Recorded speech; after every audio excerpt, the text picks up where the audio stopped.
Esse podcast faz parte do site Fambonanet. Acesse fambonanet.com.br.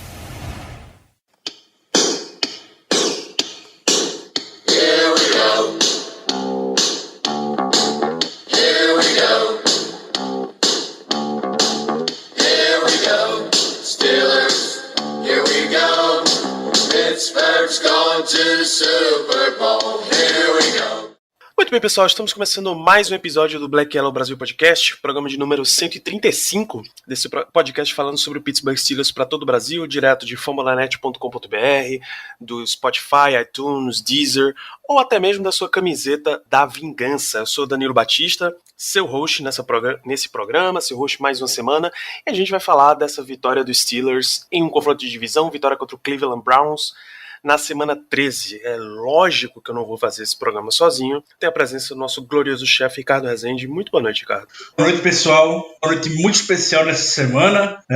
Que vitória gostosa, né? Em cima desse Cleveland Browns. Tava precisando muito voltar para o canto insignificante, que é onde essa franquia merece estar, com todo respeito a ela. Mas precisava cair um pouco, voltar para dura realidade de que a NFL não é um negócio fácil, e não é porque você tem um super time que vai ser sinônimo de vitória. Então tá aí, o tão poderoso e badalado Cleveland Browns caindo diante de um Steelers com um ataque que nem pré-temporada tem capacidade de jogar.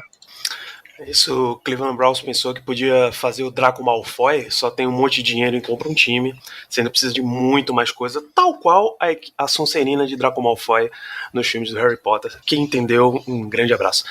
Já que a gente está falando desse nosso ataque debilitado, Ricardo, eu acho que o primeiro tópico que a gente podia abordar nesse programa, depois que eu disser que o jogo foi 20-13 para os Steelers, tá, no Heinz Field, a gente pode começar falando do nosso ataque. Eu queria que você comentasse diretamente a influência de Devlin Hodges, que foi o grande tópico dos Steelers na última semana. Realmente fez diferença para o ataque dos Steelers? Sim. Eu não consigo imaginar o ataque dos Steelers andando com o Mason Rudolph, como a gente comentou na semana passada. O Rodgers ele começou meio tímido, meio nas rodinhas ainda. A gente viu que no ataque não estava conseguindo avançar. Em determinado momento do jogo, a gente tinha menos jardas do que o Browns tinha de pontos. Verdade. No momento do jogo, o Browns tinha 10 pontos e o Steelers tinha apenas 9 jardas no ataque. E aí foi que começaram a ousar mais, tiveram que realmente correr atrás do placar. E o Devlin Hodges criou confiança. Então, soltou o braço, mandou um passe magnífico, um passe assim, elite para o James Washington na longa recepção. E a recepção do James Washington foi espetacular. E aquela jogada mudou o jogo. O momento da partida mudou, a torcida voltou. Então, depois daquela jogada, você pode ver, o Browns fez 3 pontos, enfim, começou a surgir uma série de fatores depois daquilo que foram a favor dos Steelers. O touchdown também espetacular do James Washington, enfim, o ataque corrido começou a entrar. Então é tudo uma questão sempre de confiança, de você criar uma identidade no seu ataque. Então podia estar com as peças reservas das reservas, mas o ataque dos Steelers encontrou um ritmo de jogo, e não era isso que a gente estava tendo claramente com o Mason Rudolph. A gente conseguiu passar mais tempo dentro de campo, a defesa pôde descansar mais, e por consequência da defesa descansando mais, gerou mais snaps para os principais jogadores. Precisou fazer aquele jogo de revezamento, como vínhamos fazendo quando o ataque não estava andando muito em campo. Então, sim, bom ver o Devlin Hodges sem as rodinhas, avançando bem com esse ataque, e o principal é botando o Steelers em posição de ganhar e botando os jogadores em posição de fazer alguma grande jogada. Também era isso muito que se questionava em cima do Mason Rudolph. Era muita bola fora de time com os jogadores, não dava nem a possibilidade de fazer a recepção, era muito overthrow, ou a bola ia forte demais ou ia curta demais. Então, o Rodgers estava preciso, mas a executar lançamentos, e uma vez que isso eventualmente aconteceu, o ataque fluiu e conseguimos anotar. Quem diria 20 pontos no jogo? Que loucura, né? Devin Hodges foram 21 passes tentados, 14 completados para 212 jardas, um touchdown, esse passe excelente para o James Washington, uma interceptação que dá para botar bastante numa conta de calouro, porque foi uma interceptação muito, muito bizarra, daqueles passes que realmente não tem ninguém dos Steelers ao redor e a bola tá lá. Mas realmente foi um desempenho bem interessante do Rodgers. É um desempenho esperado de quando você coloca o seu quarterback reserva. Que ele simplesmente não faça bobagem. Ele sofreu uma interceptação, fez uma bobagem, mas ele compensou com o resto. Então, não faz bobagem, que aí a gente consegue manter o time em jogo com outros elementos. No caso dos Steelers, os outros elementos foram, como sempre, a defesa, trabalhou mais uma vez bem na partida, e James Washington, o Ricardo mencionou, aparecendo bastante. James Washington, que na ausência de Juju, que já é um time trabalhando na ausência do não glorioso Camisa 84, pelo menos nesses 2 momentos com Devlin Hodges em campo, ele tem assumido a responsabilidade, né? Nessa última partida, 4 recepções para 111 jardas. Quando você tem esse número de jardas por tentativa, você já mostra que teve em algum momento, que o Steelers teve um momento de ataque mais afeito a passes longos, mais afeito a jardas depois da recepção. Então, mais uma bela partida também de James Washington, né, Ricardo? Sim, o Washington está se tornando tudo aquilo que a gente esperava desde a sua chegada no ano passado. A gente pode esquecer muitas vezes pelo nível que o Washington vem jogando, mas ele é uma escolha de segunda rodada no mesmo nível que o Juju foi. Então, existia naturalmente uma expectativa gigantesca em cima dele e é muito bom ver que ela está se concretizando agora. Por muito tempo a gente apostou na química James Washington, Mason Rudolph, não estava rolando, surge o Duck Rodgers e consegue botar o Washington em ótima posição para, como você bem falou, Danilo, ter grandes avanços. Um jogo de 100 jardas, a jogo mais longa de 44. É isso que a gente estava pedindo nas últimas semanas. Esse ataque do Steelers é um pouco mais vertical. Uma vez que o ataque não é vertical, você vê que a defesa adversária pode pôr o safety, botar um jogador a mais dentro do box. E aí o jogo terrestre não vai entrar, porque sabem que o ataque não vai mandar um passe longo. Então vamos concentrar todo mundo no box, vamos superar o pressional que a equipe tem de bloqueadores e sempre vai ter alguém sozinho para chegar no running back. E era assim que o ataque estava se portando. Então o Conner não tinha espaço, nem ninguém estava com espaço para correr. Você pode ver, uma vez que entrou uma jogada foi o passe, aquela big play que eu falei agora há pouco do Rodgers por James Washington, a primeira, na hora o Browns já mudou a defesa e o jogo terrestre naturalmente começou a entrar. Um ataque terrestre, creia, formado por Ben Snell, Jalen Samuels, teve mais jardas do que o ataque formado por Kareem Hunt e Nick Chubb. Então, é esse tipo de coisa que a gente estava rezando para acontecer no ataque, parecia muito distante. E felizmente a gente está tendo muitos créditos por James Washington por isso. Perfeito. Então, o ataque aéreo, se não foi espetacular, ele funcionou o suficiente, tá? Não foi um jogo espetacular no total, se você avaliar. 20-13 é um placar de médio para pequeno, a gente pode dizer. Então, pelo menos no ar, o Steelers conseguiu fazer render o seu próprio ataque. Pelo chão, a gente teve Ben Snell com 63 jardas em 16 corridas, Jalen Samuels com 32 jardas pelo chão, 22 aéreas, e Deontay Johnson teve uma corrida, Kerrith White 3 corridas. Então foi realmente um ataque protocolar pelo chão, só para manter o estilo jogando, com destaque, claro, para o primeiro touchdown da carreira de Ben Snell. Né? E vale um destaque muito positivo para o trabalho que o Ben Snell fez no segundo tempo do jogo. Lembra ano passado que a gente falava, ano passado não, alguns anos atrás, quem ouve nosso programa há mais tempo, lembrava que a gente sempre falava que o Le'Veon Bell era o The Closer. Ele fechava o jogo porque ele pegava a bola no quarto, era só avançando com ele, relógio correndo, e é um jogador que tem uma segurança muito grande segurando a bola, não comete turnovers com muita frequência. E o Snell tava desse jeito no quarto, tava carregando o piano, sim, e o time do Browns estava indo muito bem em cima da bola, muito bem, tava acertando os murros, o tipo de jogada que geralmente força fumble, e o Snell não soltou a carne, ótimo trabalho segurando a bola. teve jardas importantes que no último quarto o Steelers com a costa na parede, na linha de 1 jarda, já um time que já vem sofrendo vários safeties nessa temporada.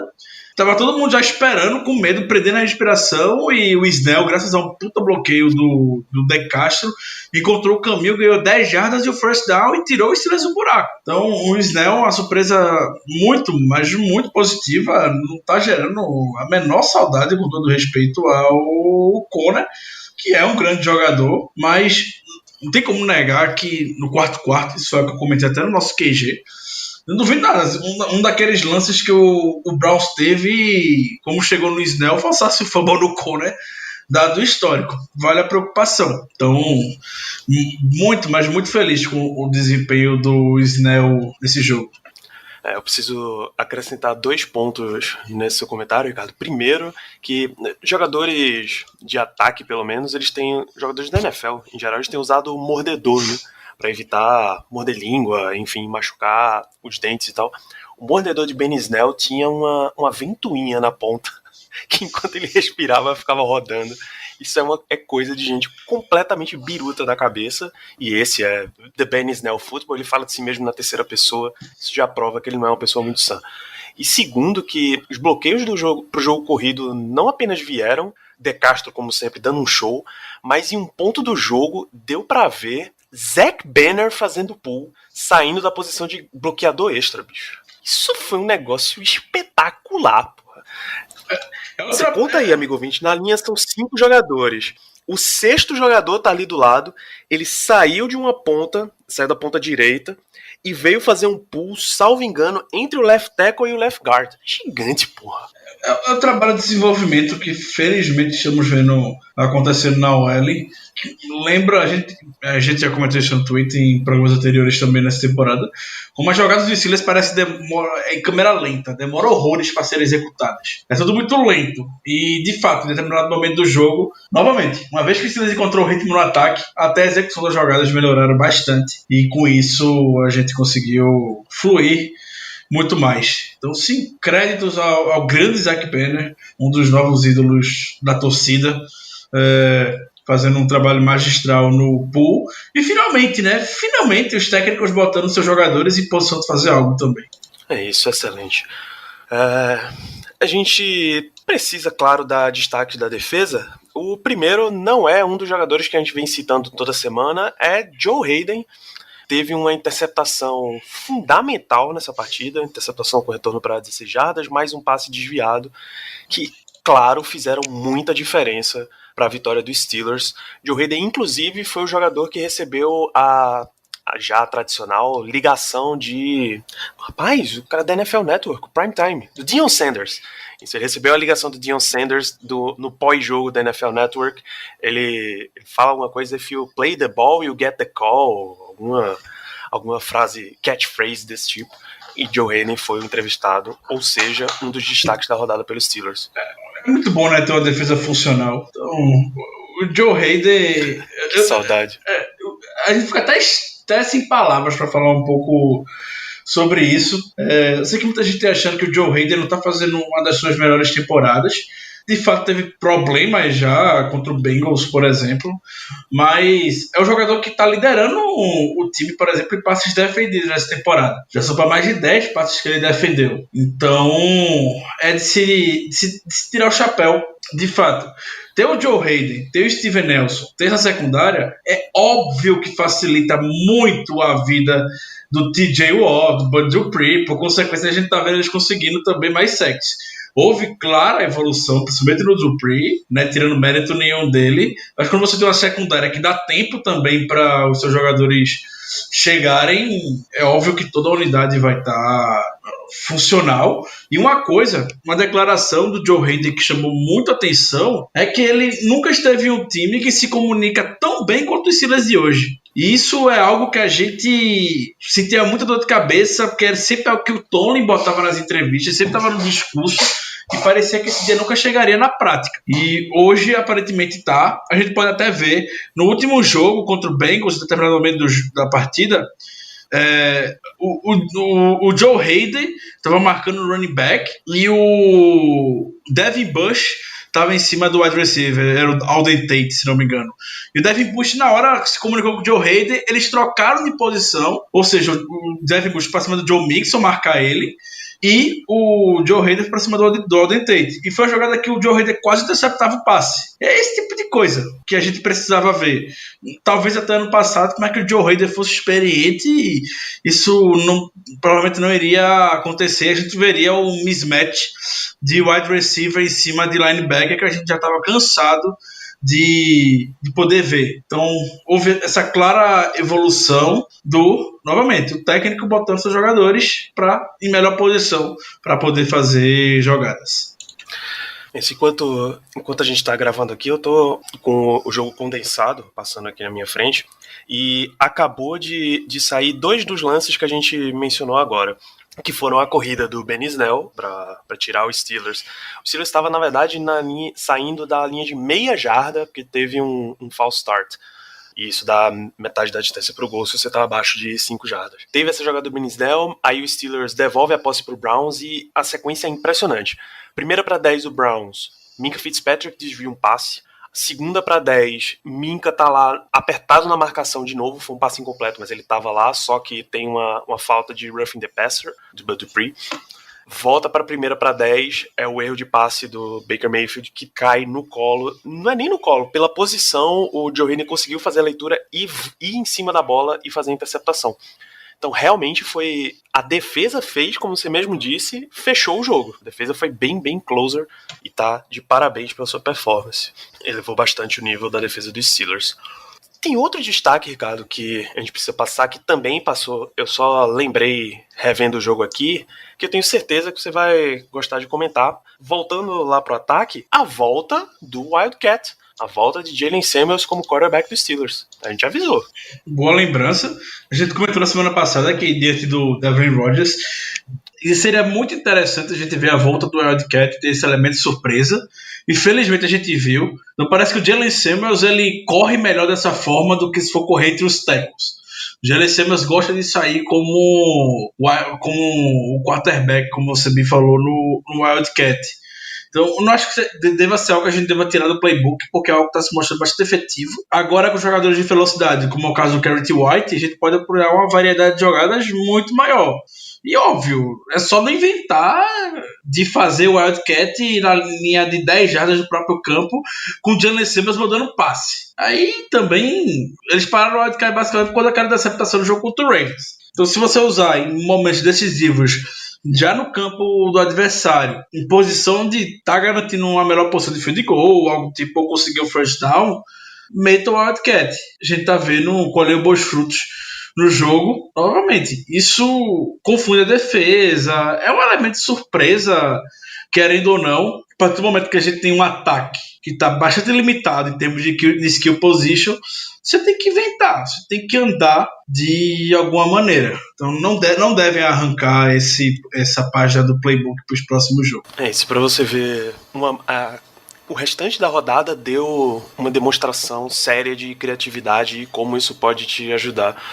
Teve o quarto touchdown do Houston Texans contra o Patriots, foi um passe do DeAndre Hopkins para o Deshaun Watson. Eles fizeram uma jogada parecida com aquela do Super Bowl 52, o Philly Special, e eles disseram, e aí é uma questão de muito mais entrosamento. O Watson e AJ McCarron, que é o reserva dele, estavam assistindo jogos um pouco mais antigos e viram um Bears e Vikings de 2 anos atrás, que foi quando o Trubisky executou essa jogada, pelo menos naquela temporada, pela primeira vez. Ele entrega a bola para... Aliás, o Zach Miller recebe o passe direto enquanto ele tá fingindo, tá saindo em rota e vem a bola. Não, é um reverso, double reverse, na verdade. Alguém passa correndo e aí ele viu, levou pro coordenador ofensivo, eles treinaram bastante e saíram com a jogada criativa contra uma das melhores defesas da liga, conseguindo surpreender uma das melhores defesas da liga, já dentro da linha de 6, eu acho. Ou seja, uma situação bem apertada, favorável para a defesa. Então, mesmo com um elenco meio vazio, mesmo depletado de peças, eu acho que tá me faltando o termo em português para isso, mas mesmo assim você ainda precisa ter algumas jogadas meio surpreendentes, saca? Você não pode deixar seu playbook completamente fechado para 2 tipos de jogada, 3 tipos de jogada, como vinha acontecendo, principalmente enquanto o Steelers estava com o Mason Rudolph como quarterback.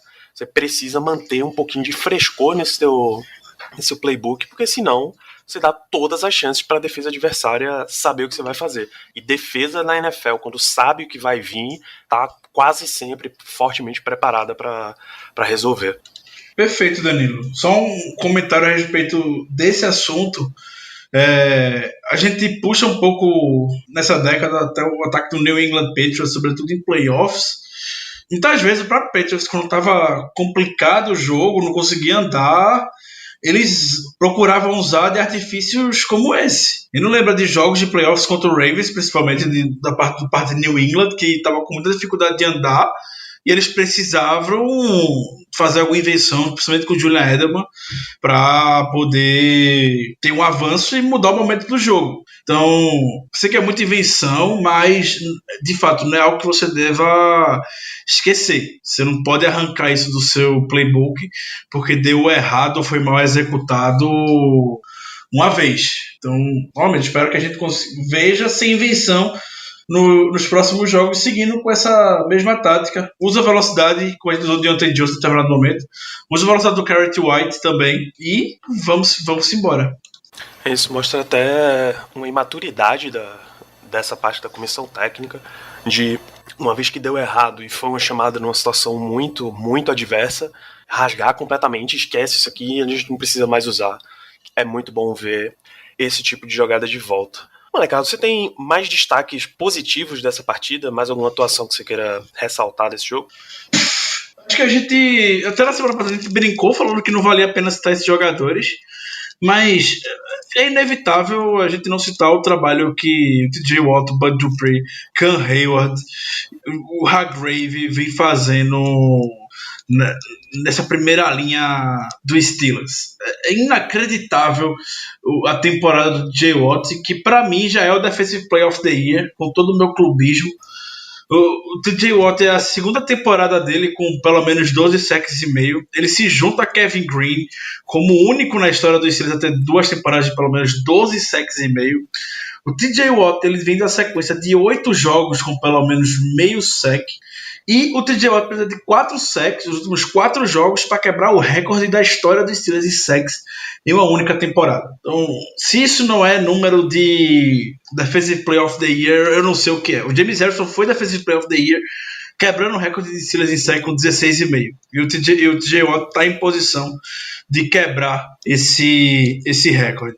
Então, espetacular. E também, isso passa uma vez que você tem uma defesa funcional e bota seus jogadores em posição de render. Quantas vezes no passado a gente não lembrava de ver Bud Dupree e TJ Watt caindo na cobertura, tudo perdido, não aproveitando o melhor dos jogadores. Essa temporada eles estão basicamente entrando no pass rush em quase todos os snaps.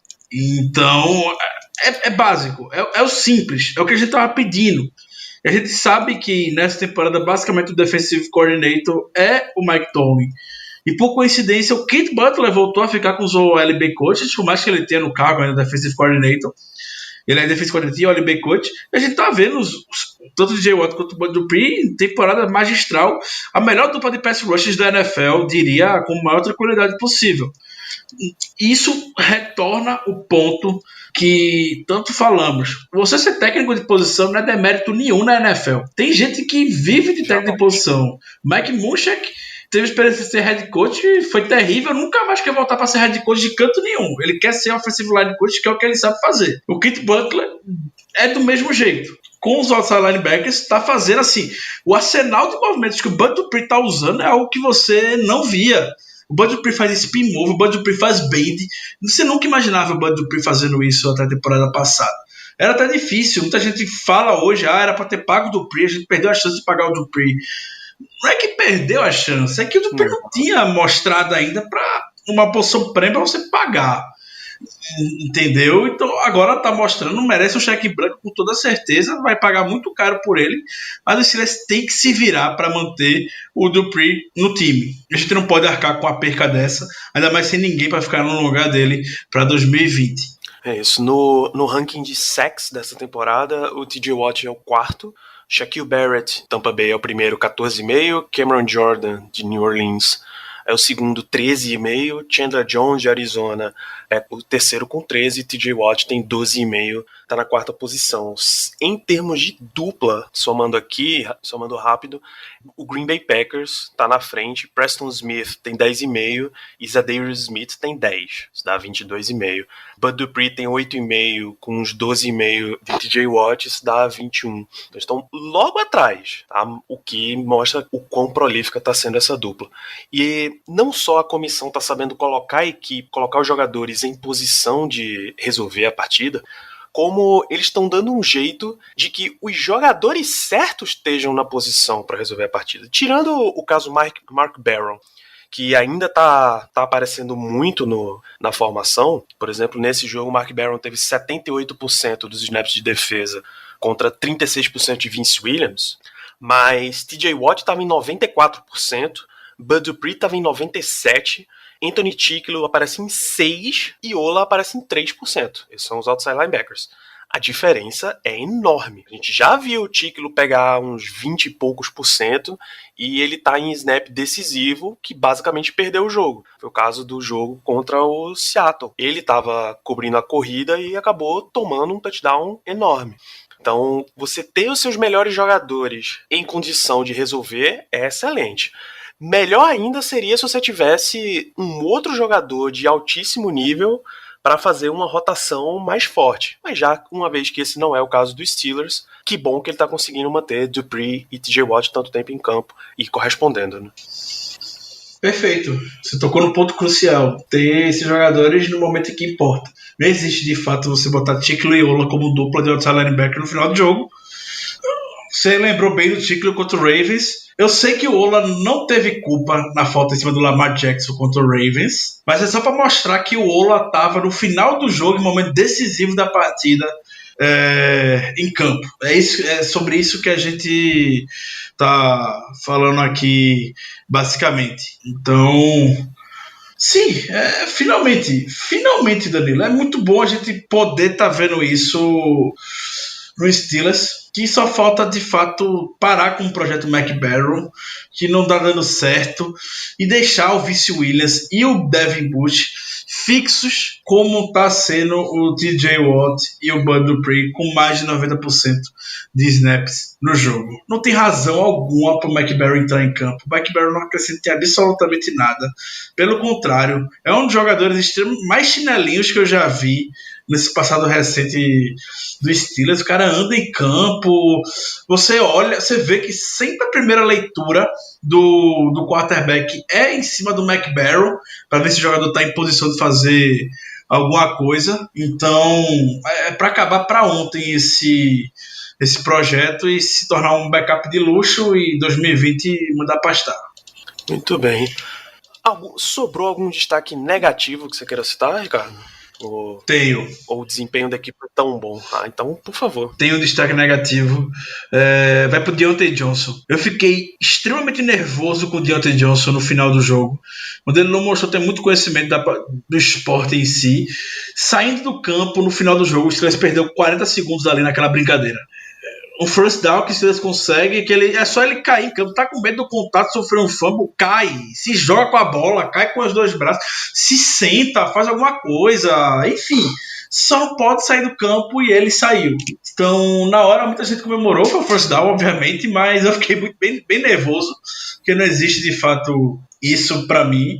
Eu sei que ele é um rookie, mas acho que o cara vive tanto o esporte que isso é uma coisa tão básica que eu não aceito que aconteça. Então fica meu destaque negativo para ele. Além disso, o Deontay Johnson também teve seus problemas de comunicação com o Rodgers. Foi no caso da interceptação, que o Deontay Johnson errou a rota, não sei quem foi que errou ali, Mas o pós-interceptação, Deontay Johnson desistiu da jogada e depois ele se ligou, eita porra, tem que fazer o teco. O cara tá correndo de volta, lá vai Deontay Johnson correr pra salvar a jogada. Mas na hora não se ligou, não teve esse awareness de chegar lá e botar as duas mãos em cima do jogador do Browns que fez a jogada, entendeu? Então, são erros que me deixam preocupado. Acho que ele é muito promissor, mas não estava nos seus melhores dias, além de ter muitas faltas, teve false start, enfim. E outro ponto negativo que eu ia falar era sobre os false starts. Eu não sei quantos teve, mas em muitos anos eu não via tanto false start em um jogo só por parte do Steelers. Teve false start até que o juiz achou do Devlin Rodgers. Nunca teve false start de um quarterback, mas tudo bem. Enfim, mas de forma geral os outros foram marcados corretamente, então não teve ninguém que se salvou. Foi o wide receiver, foi o Vance McDonald, foi jogador de linha ofensiva, enfim, uma coisa que eu percebi isso na hora do jogo, não sei se o amigo ouvinte concorda comigo, mas eu notei que o snap do Finney demorava 1 milésimo de segundo para sair. Demorava um pouquinho de nada, assim. Não era instantâneo, na hora que parece que ele processava, na hora. O Rodgers falava, dava o comando, ele parava e mandava a bola. Não era aquele negócio instantâneo, como geralmente é alguém experiente, feito pounce. Então, eu imagino que possa ter sido isso, porque era sempre por algum milésimo de segundo realmente que tinha esse false start. Além do McBarron, vai ser sempre uma menção aqui o McBarron vai ser sempre uma menção na parte negativa do jogo, porque mesmo quando ele faz alguma coisa boa, ele faz alguma coisa ruim. Então eu fico com esses queridos nomes hoje. Perfeito. Em faltas foram 10 faltas cedidas, uns 5 false starts ou 6 e 65 jardas de falta. Não é uma quantidade absurda de jardas entregues, mas 10 faltas é muita coisa. O Browns, em comparação, teve 5 faltas para 34 jardas, e esse número que não é múltiplo de 5 é porque eles tiveram interferência defensiva de passe. E isso coloca a bola na posição da falta. 6 false starts dos Steelers. E pelo que eu vi aqui, de todo tipo, além do bizarro lá no Rodgers, James Washington, Deontay Johnson, Matt Feiler, Vance McDonald, todos eles com algum false start marcado. Sim. Muito esquisito. Precisa realmente dar uma cortada nessas faltas, porque se o ataque já não está em posição de ser ótimo, você ainda vai colocando o time para trás, então sair de uma primeira para 10 e trocar para uma primeira para 15, você está basicamente matando a sua campanha. O time precisa realmente prestar muita atenção nisso. Vamos lá, falamos bastante sobre essa partida entre os Steelers e o Browns, 20-13, e temos, claro, as perguntas de vocês. Dessa semana a gente coletou as perguntas pelo nosso Instagram, @BlackYellowBR, e vamos a elas. O Filizola pergunta quando é que Juju Smith-Schuster e James Conner voltam, se já há perspectivas ou não. O Tomlin hoje na coletiva de terça-feira comentou que os jogadores são questionáveis, ainda não se sabe se tem condição de voltar já no domingo. O Conner, no seu programa de rádio, já deixou bem claro que ele só volta se tiver 100% e certificado de que não precisa de cirurgia ou precisa correr o risco de fazer uma nova cirurgia. Então, ele chegou a ficar duvidoso pro jogo de domingo, mas já sabia basicamente que ele não iria pro campo. Juju parece estar mais distante de voltar do que o Conner devido à lesão no joelho, mas tudo vai se decidir de como os jogadores vão se desenvolver ao longo dessa semana de treinamento. Acompanhar o Injury Report. O Gary Dulac, um insider de Pittsburgh, jornais mais tradicionais, ele já tem informação de que não acha que Conner e Juju estarão à disposição de Mike Tomlin contra o Cardinals. Então, acompanhar, ficar ligado no Twitter e no Instagram que a gente vai estar comentando a respeito disso. Beleza. Pelo menos 3 ouvintes fizeram a mesma pergunta ou pergunta no mesmo tema. O nosso Gibrika Dantas, o R. Prozovski, eu sei que esse é só seu nick, eu não faço a menor ideia de qual é o seu nome, o Balestrin, eles perguntam qual é a perspectiva com o Duck Hodges. dá pra gente levar o time pra alguma coisa tendo ele como quarterback. Ele provavelmente é um quarterback reserva pro ano que vem, reserva, eu quero dizer, número 2. A gente precisa achar um outro quarterback já na próxima temporada. O que é que a gente tá de expectativas sobre ele? Essa temporada dos Steelers é muito bizarra. Eu não faço a menor ideia do que vai acontecer com o Devlin Rodgers como quarterback. E o Rodgers, a gente sabe que ele tá levando.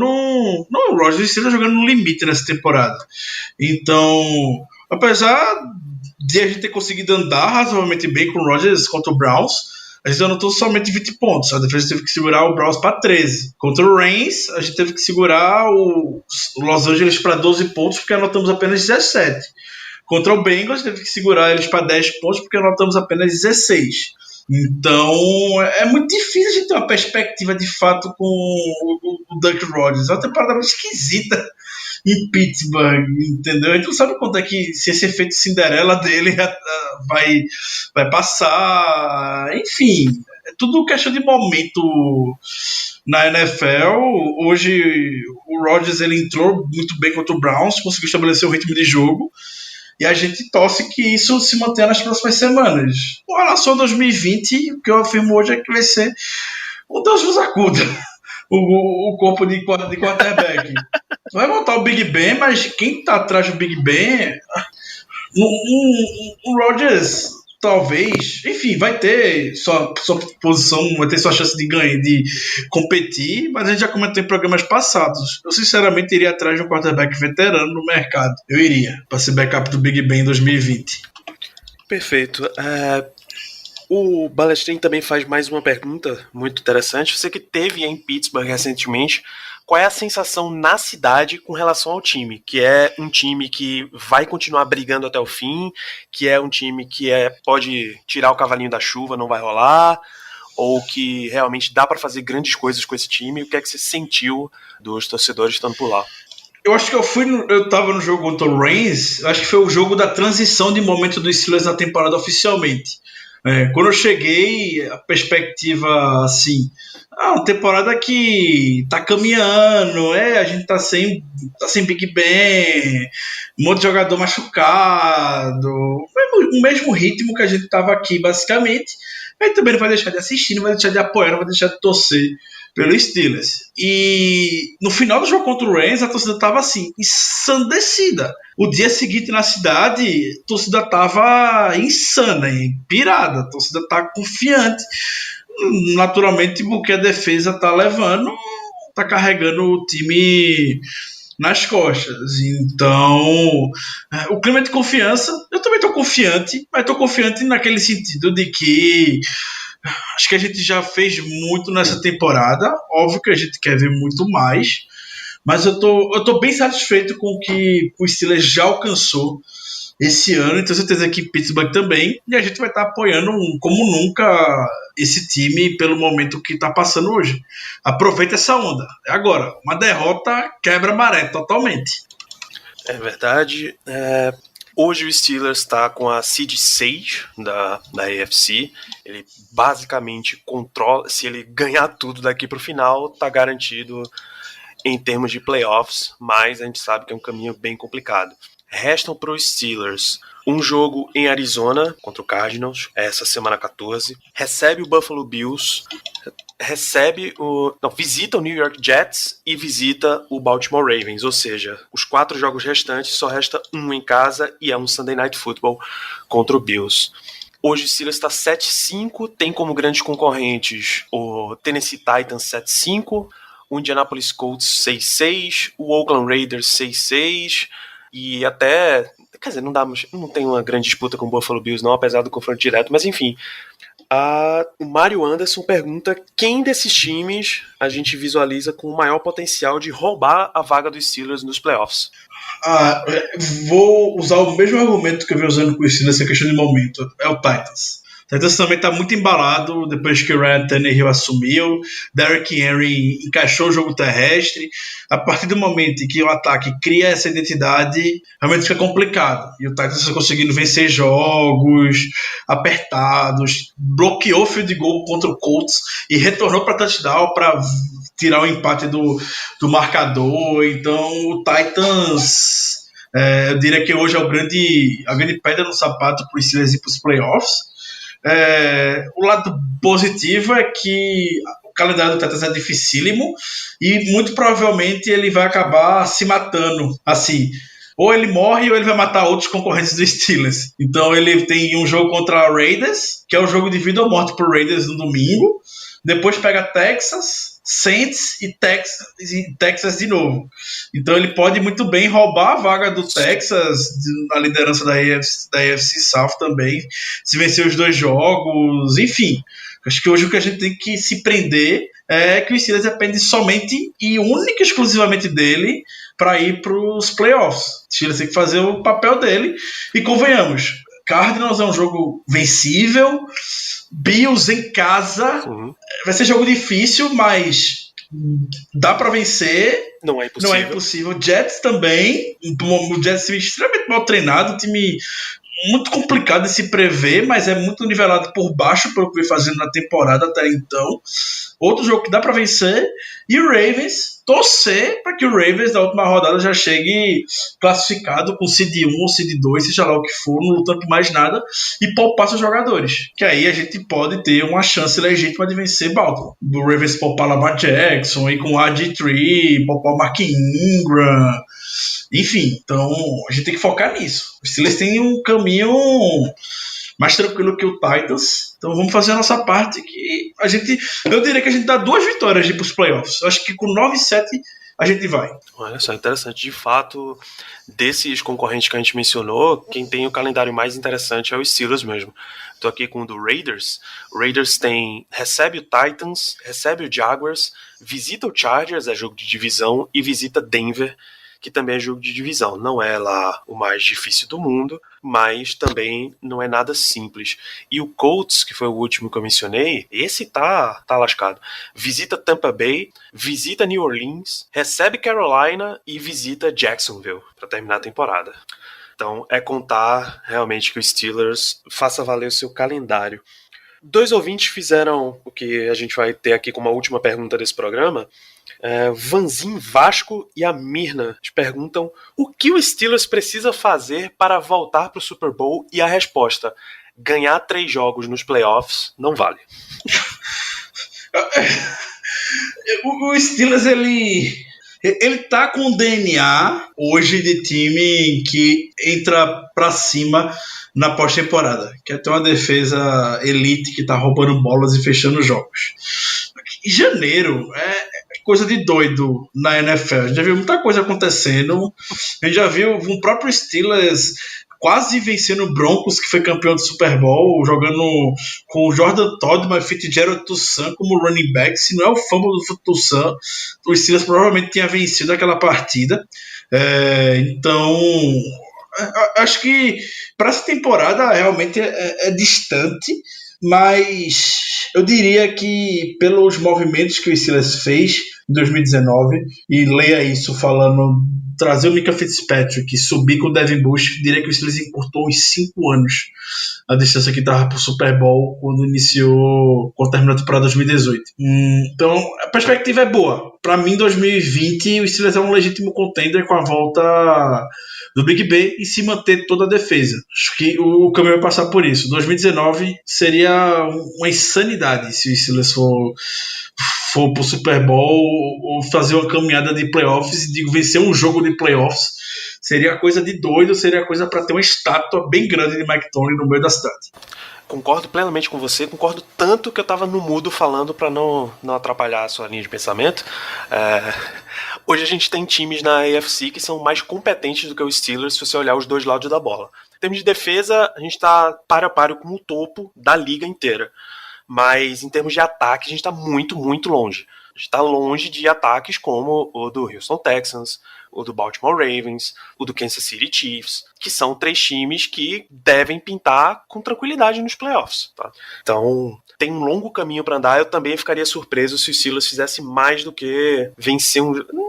Na verdade, eu não ficaria surpreso vencer um jogo, mas final de vencer um Divisional Round, eu ficaria bem surpreso, sim. Principalmente porque hoje, essa disputa de Divisional Round seria em Baltimore, né? O Steelers entraria como seed 6, o Baltimore como seed 1, receberia o pior colocado possível, e esse seria o Steelers. E aí, Steelers em Ravens, em playoffs, tá certo que tudo pode acontecer, mas não vamos muito longe também, né? Vamos só, pra gente fechar esse bloco de perguntas, mandar um grande abraço para você que mandou a sua pergunta e a gente acabou pulando. O Pedro Hipólito mandou uma pergunta também relacionada a Duck Hodges, não vamos entrar mais nela. Romel Rafael, Diego Alves, VH Silva, o Matt Reis, e é isso. Jonathan Jacob, Felipe Shaw, um grande abraço a todos vocês. Esperamos que vocês continuem enchendo a nossa caixa de mensagens, de perguntas. Ricardo, nossa próxima partida é em Arizona contra o Cardinals, o famigerado Steelers West, o jogo do segundo horário para o Brasil, horário de Recife, 18 horas e 25 minutos, sem transmissão da ESPN, porque ela tem mais o que fazer do que passar Steelers em Cardinals. Algum matchup que você esteja aguardando para ver nesse jogo? Acho que, como ser diferente, reencontrar o Terrell Suggs agora lá em Arizona vai ser bem legal. Então, o pass rush do Cardinals formado pelo Chandler Jones e o Terrell Suggs contra o Villanueva e o Matt Feiler vai ser algo pra gente observar. A gente sabe o histórico do Suggs contra Pittsburgh, então tenho certeza que não importa a camisa que ele vai estar vestindo, quando ele vê o Steelers do outro lado, ele vai querer ir para cima do quarterback. Então, diria que é isso. É um matchup que dá pra gente poder fazer uma graça.